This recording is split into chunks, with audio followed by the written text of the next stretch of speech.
Have you ever wondered why fashion brands that come on Shark Tank rarely get a deal? I'm going to answer that question and explain costing of a garment on 3 different levels, with 3 different levels of clothing as well as 3 different ways of selling.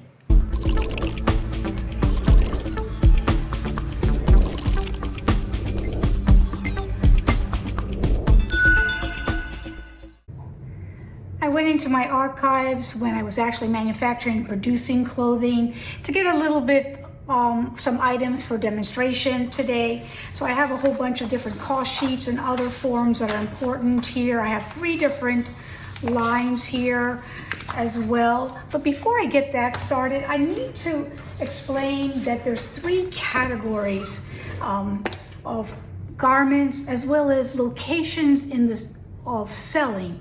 So the first one is garments sold to stores. This could be boutiques, department stores, anything in that area, anything outside of yourself, somewhere else. The second one is direct to consumer. And that is on your own website or another platform or website where you're selling your brand or your clothing directly to the customer. And the third one is one of a kind or couture or limited edition. And that is meaning that these garments are going to be either done just a limited amount of times, either one time or a couple of times or maybe half a dozen times, and they will be presented differently as well. So there are those 3 categories. Also the 3 areas of where you're going to sell and the 3 types of garments have to do with the pricing. So when you're selling garments sold to stores, you are going to be pricing it as such, and usually in that respect you're going to be mostly mass production garments. So these most likely will be manufactured maybe abroad or in Asia, so that you can get a lower cost in the actual manufacturing part of it. Or you could also, if you're able to get into some boutiques, get some of those higher produced garments in there as well. But most likely that is going to be a mass production, and the pricing is going to be different in mass production. Direct to consumer could still be mass production. It could also be sewn in-house. It could be sewn in any other form. So that doesn't matter, but it's just a different platform. And the one-of-a-kinds and couture limited editions, usually they're sold in a atmosphere of a runway show or a private showing or a group that you have devised to come to your atelier, so to speak. They can also be sold in stores. They can also in boutiques, for instance, and they can also be sold on your website, possibly, if that makes sense. So the reason why I'm bringing these up is because the pricing and the way you come about the pricing will vary with these 3 areas. Also, back in the day, if you wanted to be in a store, you had to know where in the store you were going to sell your actual line. So there were subcategories of women's clothing. They had things like Missy. They had contemporary. They had what they called in those days bridge, these are price points to be sold. And then they also, if you have couture or limited edition or higher end, that as well.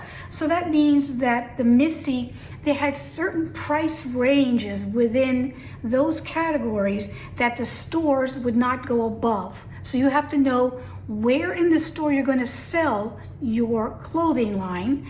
And when you do that, you have to know in that subsection of the store, what is their limit of how much they're willing to sell your garments in that particular area.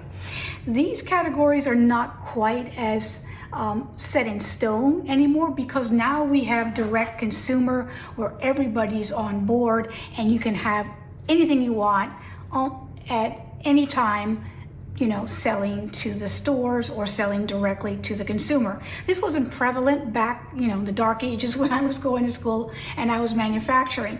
So, and one of a kinds can be sold, like I said, in any of those areas. But so the price range on Couture is usually somewhere from $600 and up, thousands, right?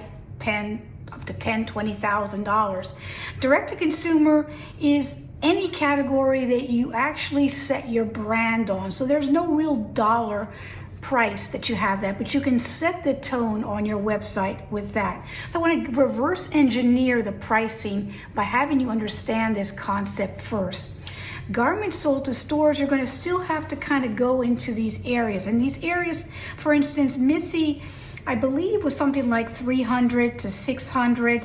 Contemporary was even lower. I think it was like $150 to like maybe $500 would be that. Bridge was in between that.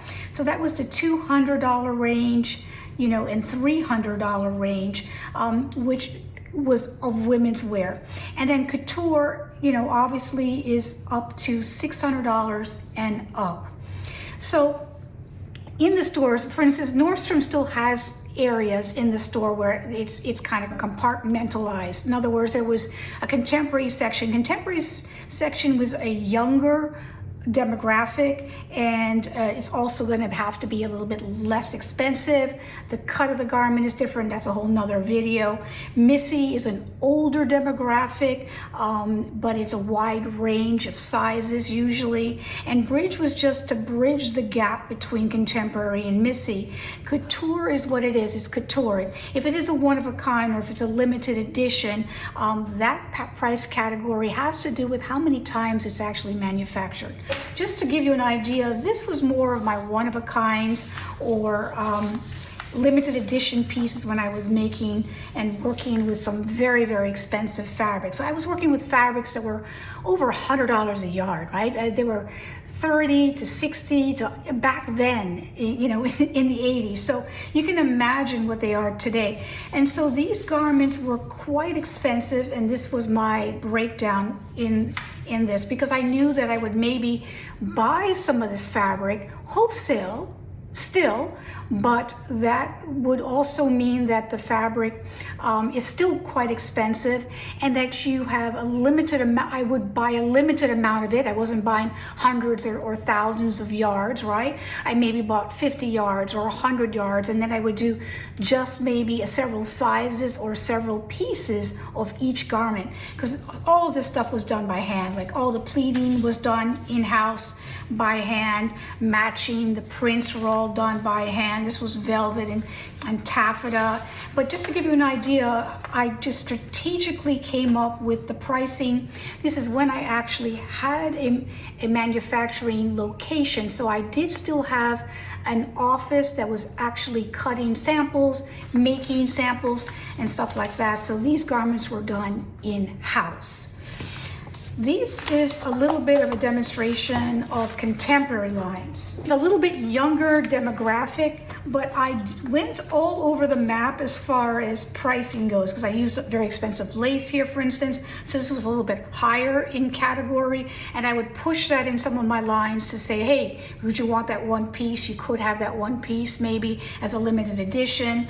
Other than, you know, again, these were also expensive, but these were all silk, hand beading, Japanese prints, lace. So it was but just to let you know, this was more of a contemporary line. So the line itself was a little bit more of a youthful demographic. And that doesn't really affect the price so much, but it does, because you have to make sure that you stick to that price and that demographic of who's going to be buying your clothing.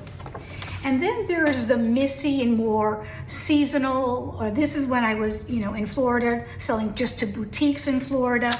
And this was kind of a combination of Missy as well as a little bit of contemporary, if it was possible, with garments that would sell year round in certain areas of stores that did more of an older clientele, seasonal, where they were able to wear this. And I only had 2 seasons back then. It was spring, summer, and then winter, fall, because, you know, in those climates, California, Florida, those type of climates, you could get away with that. Otherwise, you have, you know, 4 to 5 seasons on bigger collections. So understanding your brand, understanding all of that. So I'm going to start mentioning some of these in the dialogue, but I want you to understand that basically. This is some of the cost sheets. This is a cost sheet that I used mostly. This was one of the ones where it talks about the primary areas that you're going to need to focus on, which is, you know, the date, the style, or the name of your piece, the description, meaning there would also be a picture or a sketch here, fabric, what mill it came from, where it came from. So if you're looking through collection to collection, you'll understand, oh yes, I bought that fabric here, if we need to reorder it. Because sometimes you bring certain pieces, and I'll show you later, that they'll come from one collection and they did so well for selling, they'll go into another collection. So, and the size range that you're offering also affects the price, because that has to do with pattern making, that has to do with prototyping and making the actual garment, and fabric width will have to do also with estimating yardage. Here is material costs, which I'll go through. And then you've got trims and accessories, and then you've got your labor over here, and then what I call overhead, which also will include duties and shipping, etc. And then you have your markups for wholesale and retail. So that's one cost sheet. This is another cost sheet that's similar and a little bit, this was in one of the books. This is the one I used back in the day because I was very strategic and I used a lot of these different things in my garments. So I had that in-house. You also need what's called a pattern record card, meaning you want to at least measure out your pattern so you know yardage, or you've made a sample already, and you've also have a pattern layout so you know exactly what yardage and what pieces are going to be cut and what lining needs to be cut, what interfacings, etc. This also was helpful. I used this is actually my invoices for selling the garments, but it also I used it many times as, you know, if I went to a boutique to do special orders with it, because it was a duplicate type of invoice that I was able to use as a contract as well, quasi-contract. So we're going to try to price one simple garment, and I'll explain it as we go. And this one garment did so well that it turned into the Missy. First, it started out in contemporary, and it was made in this gorgeous silk jersey, and there was a lot of yardage, you know, involved in the original, because the original, which is here, it was made out of modal. Back then, modal, you had to buy hundreds or thousands of yards. Now you could have been able to buy modal in, you know, Joann's, which doesn't exist anymore now, or other places like that. But back then you couldn't. You had to go to certain places that actually sold it. This was completely doubled, lined in self fabric, so it was a very expensive thing to produce, but it was luscious feeling inside and out. Then modal became a little bit more accessible, and I was able to put it in the Missy line. So this is the garment I'm going to do. It's an asymmetrical jersey dress without the sash that I'm going to price for you, because that then went into my Missy line that sold to stores. And I think, let me find that picture. And I guess I found this was a wholesale book that I gave to some of the customers, and the wholesale price was here. Sometimes I would put the retail price, but almost never put the retail price, because guys, just like your calculations may vary, it varies from boutique to department store for the markup. I don't want to get too ahead of myself, but it can be anywhere from a 2.2 markup for the profit wholesale to the profit retail, which could be anywhere from 2.5 to 3.5. So let's go step by step with this modal asymmetrical dress. As you can see here, I said that this dress would have to sell to the store for $66. So I have to come up with my cost of the goods. And we already went through this cost sheet, so I'm going to do it more simplistically here with this breakdown. So over here with the $66, if I said that my markup for my cost of goods is 2.2, that means I would have to divide that and I get $30, meaning my cost of goods for this, to make this dress, to sell wholesale, has to be no more than $30 total. So here is the breakdown. Like I said, the fabric was modal. I knew that this dress was about 2.5 yards without the sash approximately, and I think it was about $5 a yard back then. So I'm saying that it is $5 a yard and it was 2.5 yards. So that means that the fabric is $12.50 for the fabric alone. This is doubled, by the way, guys. That I said the model was completely lined in the same model. Now the cut and sew for the labor. Now when you're cutting this dress, since this is production, mass production or semi-mass production, you're able to then take whatever it costs to cut one of them and you're divided by how many you think you're going to sell of this dress. So you have to guesstimate approximately what you're going to sell with this dress per size, because each size obviously has to have a different marker. So that's a different story. But let's say you're going to cut this dress in the one size or two size, maybe 20 or 30 times, maybe even up to 50 times, so that you can put layers and layers and layers of the fabric, and you are able to divide the cutting that maybe would be $15 to $20 for one down to a couple bucks. And the sewing of this, hopefully if you're able to get it in a semi-mass production level or some kind of manufacturing where you have it down, where the cost is down, you're able to get it. So I'm guesstimating that the cut and sewing of this is about $10. Then you have to do all of the embellishments, all of the trim, the zippers, the buttons, the thread, the label, all of that is involved in this dress as well. So that I'm putting about $1 because it just took thread at this point for that. And now this is the part that actually can be expensive as well. You have to understand, I manufactured this dress just in sizes extra small, small, medium, large, extra large. That's it. I did all of the grading in-house. I did not send it out, but if you have to send it out, or even if you do it yourself, you have to allot for that grading process and also developing the marker, meaning the layout of the patterns to get the best cut or the least amount of fabric used at the time. So if you're going to hire a pattern maker or you're going to do it yourself, you need to allot for that, for the grading itself.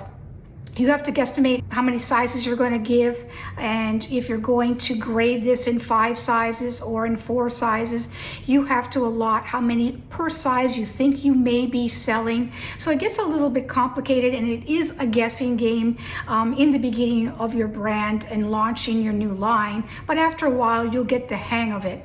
So I'm allotting for that to be about $2.50.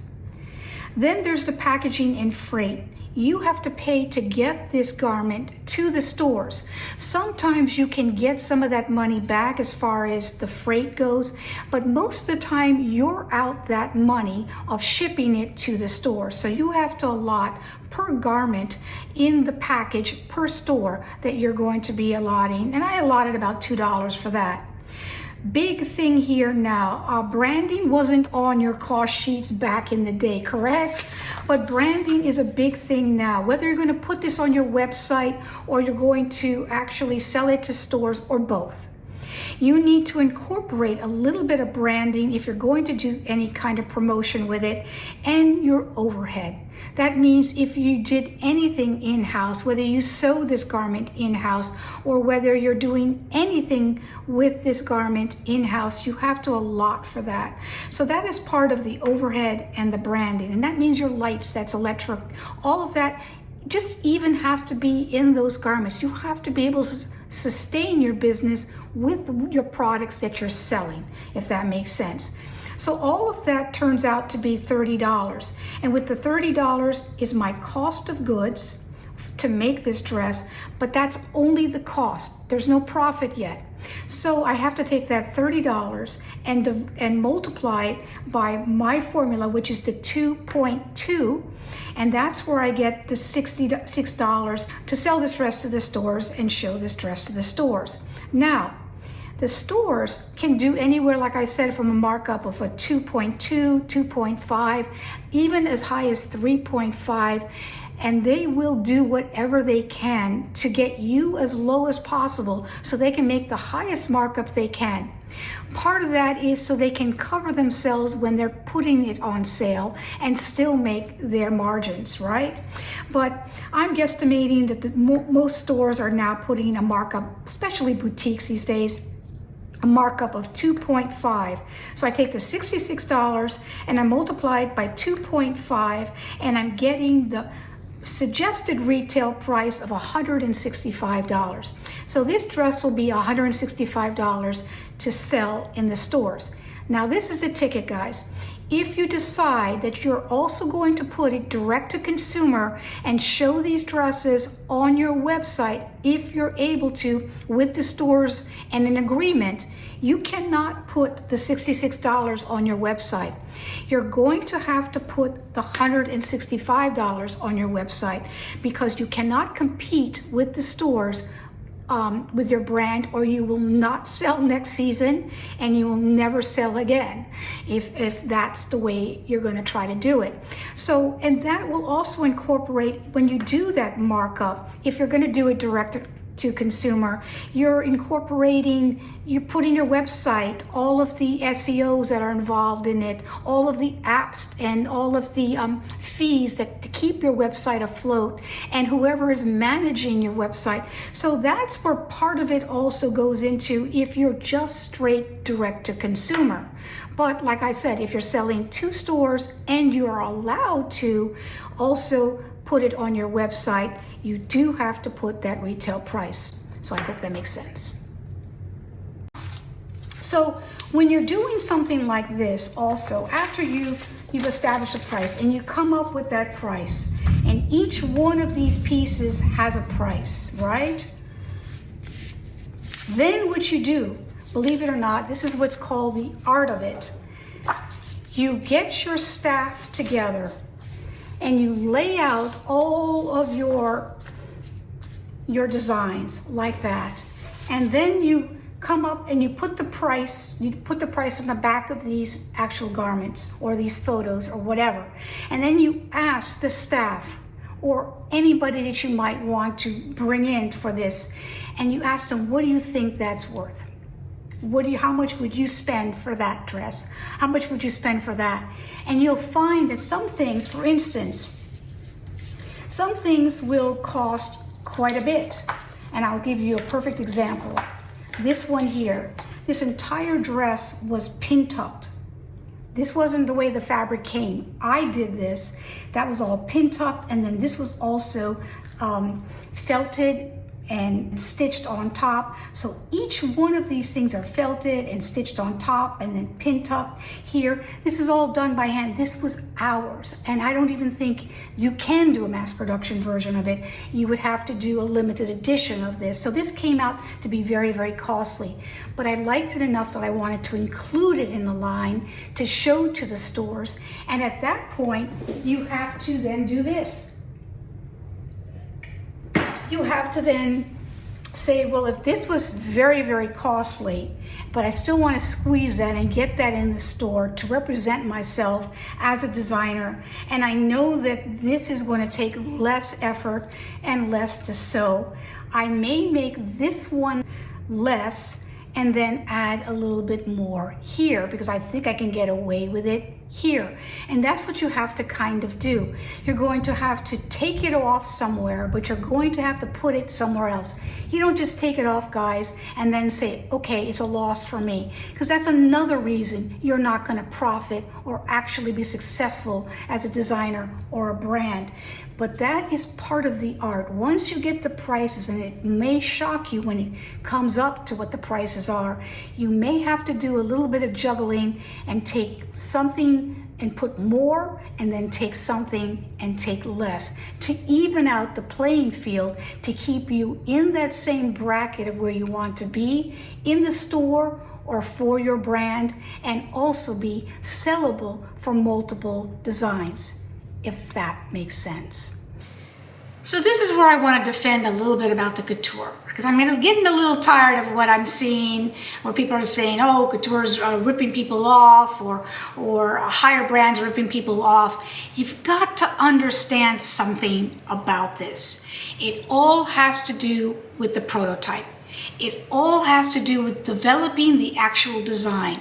So if you look on this particular calculation sheet of this particular garment that I have here, this was one of the Abraham silks that I did back then. I'm talking the 80s, guys. It was $36.50 a yard wholesale.